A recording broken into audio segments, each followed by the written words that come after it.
Hey, everybody, welcome back to this episode of Think Business Live. Looking forward to talking with John Vuong, owner and founder of Local SEO Search, out of Canada, local boutique agency.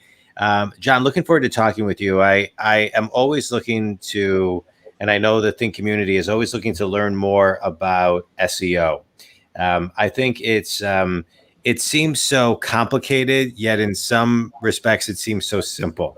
And so I'm looking forward to kind of jumping in. But as we jump in and talk about SEO, what I was hoping you could maybe start us off with is, how big does a company need to be? I work with solopreneurs to Fortune 100 companies as a business coach. How big does a company need to be to have SEO work effectively? To be honest, I work with solopreneurs up to $100 million companies, right? Yeah.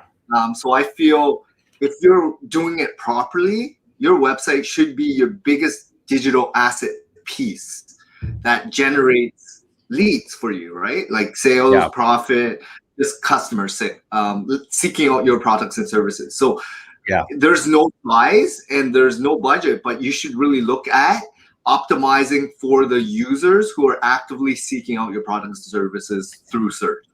Yeah. So let's talk about that. When you say do it properly, define what properly means. And if you could kind of, talk about and touch on consistency, how, how long somebody should commit to the process for, just give a little bit of the DNA of what properly means. So with SEO, there's over 200 signals and it's always moving because the landscape's changing. Google's changing their algorithm, users' behaviors are changing, and also your website has to evolve based on what's going on in the industry, right?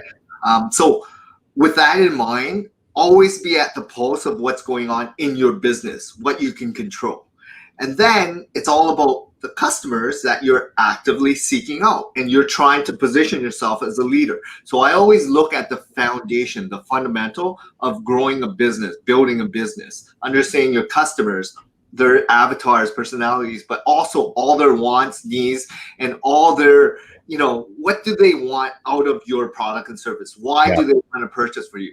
And then you position your entire website to answer every single question, problem with a solution, with substance, with track record, with case studies, testimonials, so that that website will generate a lot of traffic from, very informational queries to then people that actually want to convert and everything in between. And then you're now positioned like a leader in the industry. Yeah, I love it. I can't help. I have all these questions, but I'm looking at your bookshelf. And so I'm just looking. I think that's The Go-Giver in the upper, your right-hand corner. One of my favorite books by Bob Burg. The Wim Hof Method. I do his breathing pretty consistently. And Small Giants, and the Grit book. So many of my favorite books I just kind of see as the ones that I can read. I can't see some of the titles, but so let's talk about avatars for a minute, because I talk as a business coach. I talk a lot with my clients about avatars and understanding the different avatars and how they buy and the words that they need to see and what they need to feel, and all of the senses and how they react and who they are, and so talk a little bit about how you talk to your clients about avatars and the importance of avatars. So I come from a position where I started this agency 8 years ago, back in 2013, but I did work in advertising sales for 10 years. Yeah. In that time, I worked with thousands of businesses in advertising, and I worked at Yellow Pages. So I was really... Oh, wow. You're dating yourself, John. You're dating yourself. But I was able to pick their brains, business owners, understand what drove them to what they were doing and how do they cultivate their clients, right? So that messaging within that paid ad space had to resonate with specific industry information, context, and content. And therefore, the avatar, I now look at my clients I work with, and I always tell them your 10 best clients. Or if you're starting, 5 or 10 of your new clients, right? Yeah. Pick the ones that go out for coffee, lunch with them, get to know them, and who they want to work with, but also what does that profile look like? The ones that they're working with, profession, salary, where their interests, hobbies, where do they reside, everything, right? And batch that together. Then once you start doing it on a consistent basis every year, pull another 5 or 10 of your ideal customers, and then pick more attributes out of it so that you have a more moving target of growing your avatar to different segments, different industries, different geographic markets, so that you can then position your services to expand and scale. Yeah, I love it. So let's talk about expanding and scaling and the solopreneurs you work with, and versus the the $100 million companies.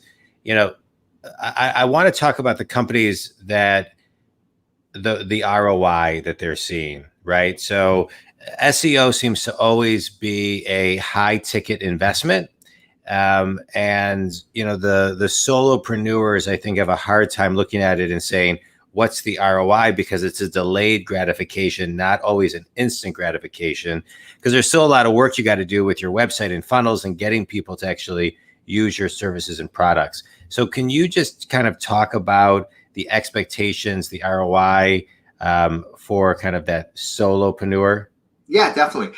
I think they have to be in a mindset of understanding they're going to be in business for 3, 5, 10 more years. So that's the first thing. Then realize that it's not instant. If you want instant, pay. Paid ads gives you instant gratification because it's instantaneously right there. SEO is building equity for your digital asset piece of the website. So there's a difference, renting space versus owning space. Yeah. With SEO, you start owning and dominating that real estate of search engine results page of the first page. And there's a different profile buyers who seek out paid ads versus SEO organic natural listings. Yeah. And you'll find out that the quality people are looking on the map and below, because their intent to purchase is very far down that funnel of buying intent. Yeah. And that's what we try to position. So the ROI of SEO is really based on what's your time worth to understand, learn this. And then do you want to work with someone that has a proven track record, knows what they're doing with really good industry, just scope and depth in terms of track record, and understanding what it takes, because timing is a lot of it. Yeah. Also being realistic. So we always say, like, start with a reasonable budget, but have a long-term, goal with this, right? Yeah. Like, just try and start it and stop it like paid ads. This is more about relationship. Yeah, no, I love what you're talking about. I want to go back to what you talked about as far as intent.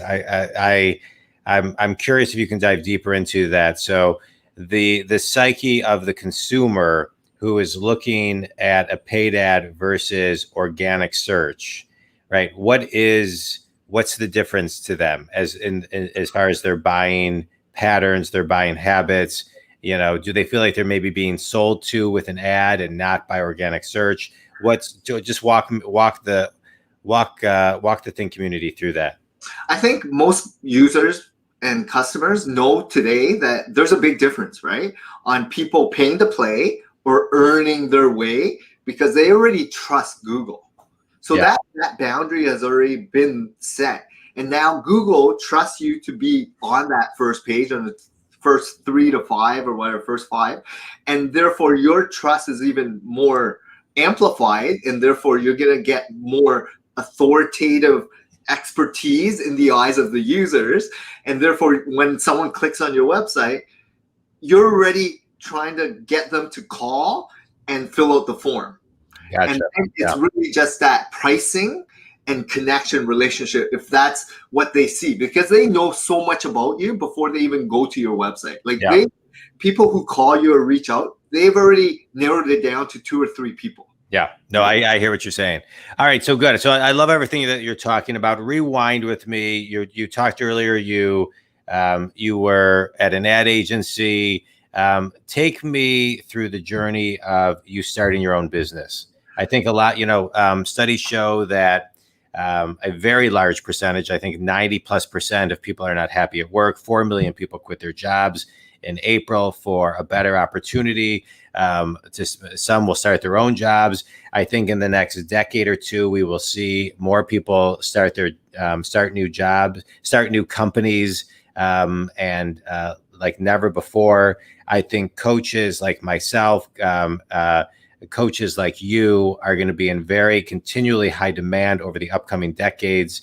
And so, just kind of talk about your journey and how you made the leap to start your own business, the Reader's Digest version. Yeah. So to summarize, back in 2013, it was a pivotal time in my life. Got married, moved into a new city. Didn't know if I want to continue pursuing that career in B2B sales, work at, say, Google or Facebook or Amazon, or try something new. So I had support. My backing was my wife. She had stable income, and therefore I had the opportunity to try something, even though I didn't know anything about business ownership or SEO.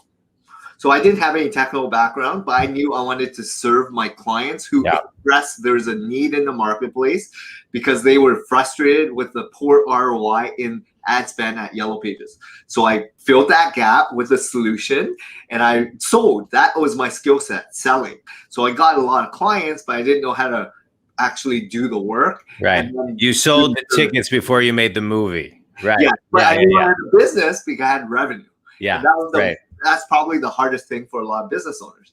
Right. And therefore, since then, I've improved every single system, process, my team, leadership skills, just learning how to evolve as a business owner from operations, HR, it's just everything needs to be really solidified before doing stuff like this, because I'm very confident with my team now on producing excellent results, and we kind of over deliver on all our promises because we know what it takes and what is going on in the marketplace. Yeah, I love it. So two things that every person needs to learn more about when it comes to SEO is be a really good business person, fundamentally understand how to take care of customers, listen to your customers, and then understand what makes you unique, right? Who your major competitors are, pricing, and all that stuff. Yeah. Second thing is create content that represents you, show personality, show your true self, be authentic, and don't try to pretend to be someone else because people will read right through you. So it's all about consistency, understanding which channels your customers are consuming content. So if it is video, produce it on YouTube. If it is audio, podcast. If it is images, Pinterest and Instagram. If it's blogs or written, then it's your website and all the other social platforms. Understanding where your audience resides and produce content that resonates with them. Well said. Beginning budget for a solopreneur. So we start with $1,500 a month. But that's Canadian, so if you convert it into the exchange rate, I don't know what the exchange rate is today, but it's been last I checked, it was like 80 cents on the dollar or something. Yeah, so maybe $1,200. But it's a full service offering, so we take care of every aspect. We have a full team of developers, graphic design, SEO specialists, link builders, social media managers, content writers, everything that performs, because we're trying to give as much to the SMB marketplace as possible, by extracting what those big brands and big agencies have done to bring it to the lower tier, because that's my route. The Yellow Pages type client is my kind of heart and soul of why I started this company. I love it. All right, you ready for a quick speed round? Let's do it. Favorite book? You got a great bookshelf. Favorite book and why? Give and Take, Adam Grant. It just really resonated with summary of my life. I've always been a true giver. It really just made me sit back and have reflect, right, on my journey. Yeah, best. I love it. Adam Grant has so many great books. I read Plan B of his a couple of months ago. It was great. Best piece of wisdom you've ever received? Just, slow down. I think people are always rushing to make the next quick buck or the next crypto, buzz. I would say live presently by just slowing down. And because I'm very aware of relationships, so I'm very close to my mom. I'm very close to all my, elderly people that are giving me wisdom. They always say, there's no need to speed when you're driving. There's no need to run to different appointments. Like slow down, enjoy it. Slow down to speed up. I agree with you. Sometimes it's been a journey for me learning to slow down to speed up. Meditation has been a 20 plus year thing for me that has really, really helped me. What has helped you slow down to speed up? My son has really helped me living presently. So he actually takes away my phone when he goes to sleep, so I cannot check my phone, and therefore he only gives it to me when he wakes up. How old is your son? He's 5 right now. Okay. And for me, it's like you just have to slow down because you're distracted, right? With social messages, email all over the place. Just slowing down and just living. Yeah, I love it. Tell people who your ideal clients are and how they can connect with you, John. SMB, solopreneurs, larger companies, people that are just stuck, right? And I know you get people unstuck. It's really business owners that understand there's a huge demand of people, influx of people searching for your product and service today, online on search. If you're not positioned well, you're not cultivating any leads, and you're not getting traffic in a sense of your digital asset piece, we can help. Because we understand your frustration.